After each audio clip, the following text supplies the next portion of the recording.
400 करोड़ साल से 350 करोड़ साल पहले तक सिंपल ऑर्गेनिक मॉलिक्यूल्स मिलकर प्रोटोसेल्स में विकसित होने लगे। उसके बाद 350 करोड़ साल से 250 करोड़ साल पहले तक प्रोकैरियोटिक सेल जो सिंगल सेल माइक्रो ऑर्गेनिज्म थे। कुछ प्रोकैरियोटिक्स ने कार्बन डाइऑक्साइड और वाटर को ग्लूकोज और ऑक्सीजन में बदलने के लिए सूर्य के प्रकाश का उपयोग करके फोटोसिंथेसिस करने की क्षमता अपने अंदर विकसित की होगी, और ऐसा करने वाले साइनोबैक्टीरिया पहले जीवों में से थे।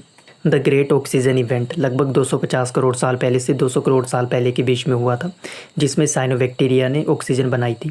इस प्रक्रिया ने ओजोन परत का निर्माण किया था, जिसने पृथ्वी को हानिकारक यूवी रेडिएशन से बचाया। पृथ्वी के वातावरण में ऑक्सीजन की वृद्धि के कारण एनारोबिक ऑर्गेनिजम्स जो ऑक्सीजन में जीवित नहीं रह सकते हैं वो विलुप्त हो गए। फिर ऑक्सीजन ने एरोबिक जीवों के विकास को जन्म दिया। एंड्रोसिम्बियोसिस थ्योरी जो बताती है कि 210 करोड़ साल से 150 करोड़ साल पहले के बीच में यूकैरियोटिक कोशिकाएं जो प्रोकैरियोटिक जीवों से विकसित हुई थी और प्रोकैरियोटिक की तुलना में अधिक जटिल थी, उनका विकास हुआ। लगभग 150 करोड़ साल से 60 करोड़ साल पहले के बीच में बहुकोशिकीय जीवों का विकास हुआ, जो विभिन्न वंशों में स्वतंत्र रूप से विकसित हुए।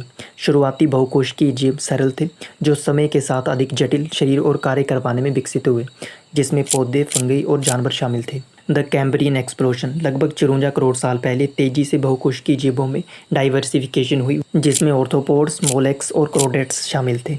कॉलोनाइजेशन ऑफ लैंड लगभग 50 करोड़ साल पहले से 40 करोड़ साल पहले के बीच में पृथ्वी की सतह पर नॉन वेस्कुलर प्लांट्स, जिनमें काई और लिवरवोटस रहे होंगे, उनका विकास हुआ। नॉन वेस्कुलर प्लांट्स से बाद में वेस्कुलर प्लांट्स विकसित हुए, जो बाद में पृथ्वी के शुष्क वातावरण में बस गए और बड़े होते गए। फंगी ने पृथ्वी की सतह पर ऑर्गेनिक मैटर को डिकम्पोज करने के लिए पौधों के साथ सिम्बियोटिक रिलेशनशिप विकसित किए होंगे, जिसमें अर्ली ऑर्थ्रोपोड्स जैसे मिलीपिड्स और इंसेक्ट्स शामिल थे, जिनमें पैरों जैसी विशेषताओं के साथ साथ वो पृथ्वी की सतह पर जीवित रहने के लिए विकसित हुए होंगे।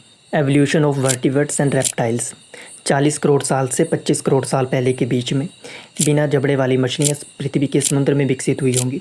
बाद में वो मछलियाँ जबड़े वाली मछलियों में विकसित हुई। उनमें शार्क रे और बोनी मछलियाँ शामिल थी, जो एम्फीबियन लो फिन वाली मछलियों से विकसित हुई थी, और वो ज़मीन पर रहने वाली पहली वर्टिब्रेट्स थी, और वे पानी और ज़मीन दोनों पर आराम से रह सकते थे।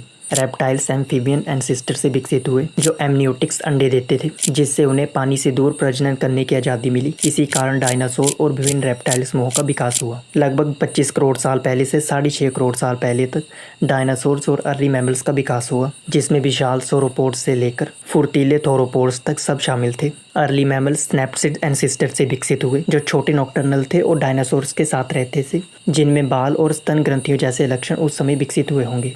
Cretaceous Palaeogene extinction and rise of mammals लगभग 6.5 करोड़ साल पहले एक बड़े आकार का एस्टेरॉयड पृथ्वी के साथ टकराया था, जिससे डायनासोर और अन्य जीव विलुप्त हुए। डायनासोर के पृथ्वी के चले जाने के बाद नए मैमल्स और शुरुआती प्राइमेट्स को आगे बढ़ने का मौका मिला।